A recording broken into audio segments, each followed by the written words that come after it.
Another horrendous shooting this morning makes it impossible not to have a little bit of discussion about politics and whether or not we need to have more discussions over gun safety.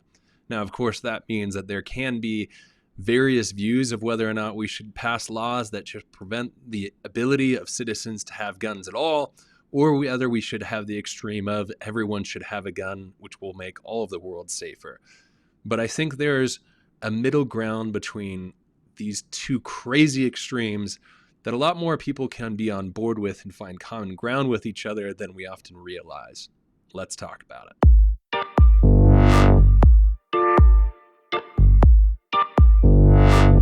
Every time one of these horrendous things happen in our country once again, I find it's almost impossible to avoid having conversations about gun safety or gun laws, gun prevention, all of those different things.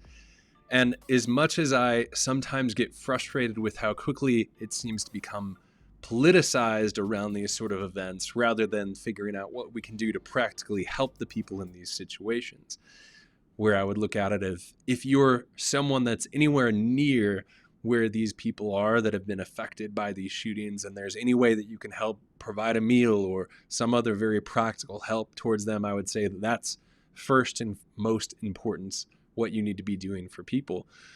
But I think we also are right to, in some sense, look at what can we do on a much more practical and larger scale to help these things from happening again in the future. That being said, this is definitely one of those conversations that oftentimes becomes a dividing issue between Republicans and Democrats, liberals and conservatives.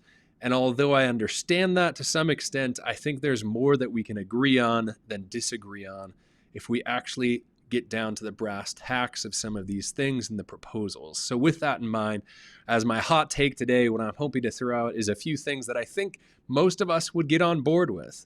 Whether we find ourselves more onto the liberal camp or more onto the conservative camp, there's a few laws that I think generally people would agree on that we would be okay with having passed that would prevent some of these things from happening. Now, let me pause here because some conservatives will look at this and say, well, it's not going to stop all of them. And I agree, it won't stop all of them, but that doesn't mean we don't do some extent because it can stop some of them. And that makes it willingly, or it should be something that we're willing to do. And I say this as a gun owner, that I don't have any problems with doing these sort of things, even as someone who likes to have a gun.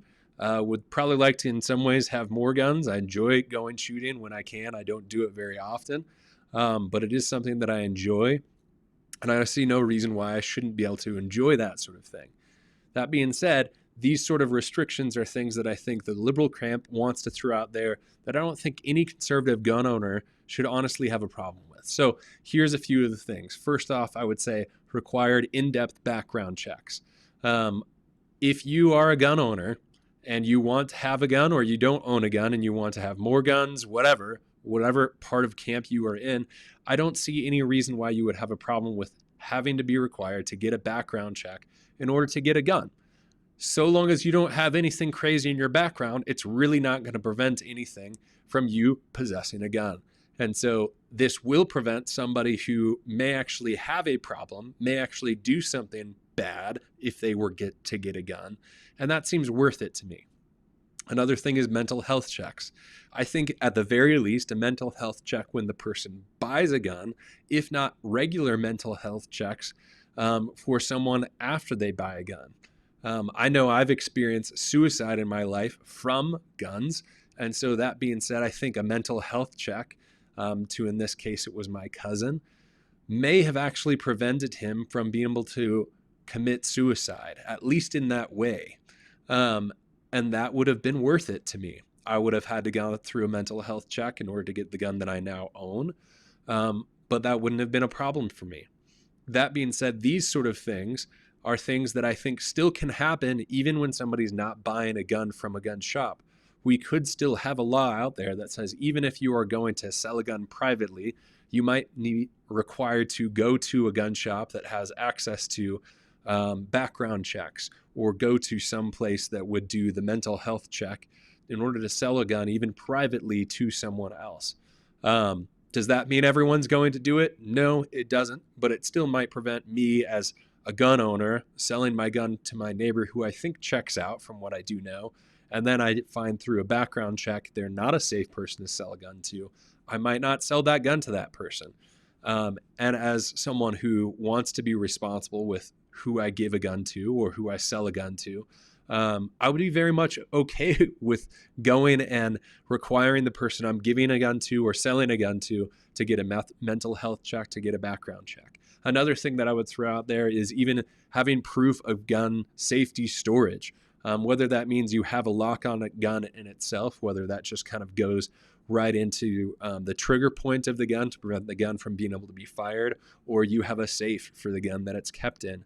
Now, of course, I'm not necessarily saying that the police are going to come in and check your house to make sure you're using those things all the time. But at the very least, requiring someone has that sort of equipment by showing a receipt in order to safely store the gun.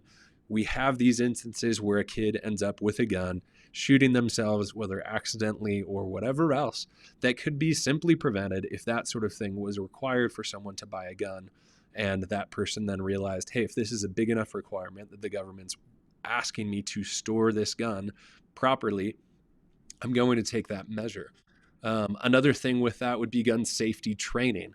We are required to go through the proper licensing to have a car, to buy a car, to own a car, to be licensed to drive a car, to rent a car. None of that is preventing anyone from ever owning a car, but it is a requirement in order to make sure you are safely going to use said car and not put other people at risk. That sort of licensing, that sort of training, I don't see why anyone, even as gun owners, would have a problem with. I think even putting the responsibility on gun owners for the people that use their guns. So in this case, an interesting thing to the shooting that happened down in Texas is it's an 18-year-old who went and he bought a gun on his 18th birthday, bought 2 assault rifles. The current governor of the state actually wanted to raise the amount that a parent would be responsible for the gun use of their guns to 18. Now, he went off and bought this gun himself. I'm not sure if that would have applied in this situation since he bought the guns himself. But if he had gotten those guns through his parents, even at 18, had that law been different, his parents would be held responsible, which of course then they're going to do a lot more to make sure that this kid is not going to use those guns irresponsibly. In the same sort of way as a gun owner, if I have a friend that I lend my gun to, I could be held responsible, and I think it would be fair to say that I should be held responsible for even what my friend might do with said gun, which is, I think, again, totally fair. I would have no problem with that. Then lastly, I think just a 2-week waiting period, once you've even passed all of those things, to even get the gun that you've legally purchased and paid for. A lot of mass shootings, a lot of domestic violence and other things sometimes are the result of someone being really angry, going to a pawn shop, buying a gun, committing the crime, where we have seen even some examples of people that have been asked, or other ways in which we know if the person had just had 2 weeks to kind of to let off that steam, to think through what they're about to do, even after purchasing the gun, they don't actually commit that crime.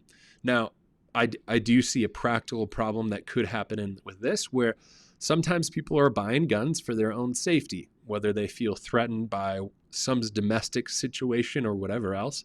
I think in those situations, you could still, within a law like that, put out something that would be an exemption to that. If the police are aware that you are in a domestic relationship that is abusive, I think the police could then very well go with you to a gun shop and say, hey, this lady or whoever is getting an exemption to the 2-week waiting period so that she can have this to protect herself from an abusive husband or something like that.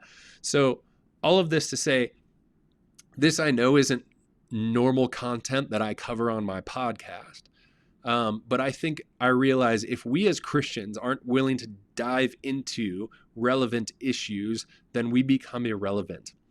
Jesus, I don't think, stayed away from talking into the issues of the time the Pharisees asking him about whether or not they should pay taxes was literally them asking him to speak into a current event issue. And as Christians, I think we're called to do that. This idea that Christians shouldn't legislate morality would actually have resulted in slavery being elongated. The reason why slavery was abolished is because Christians decided that their belief that all men are created equal is something that should be legislated within law, whether or not people agreed with it or not.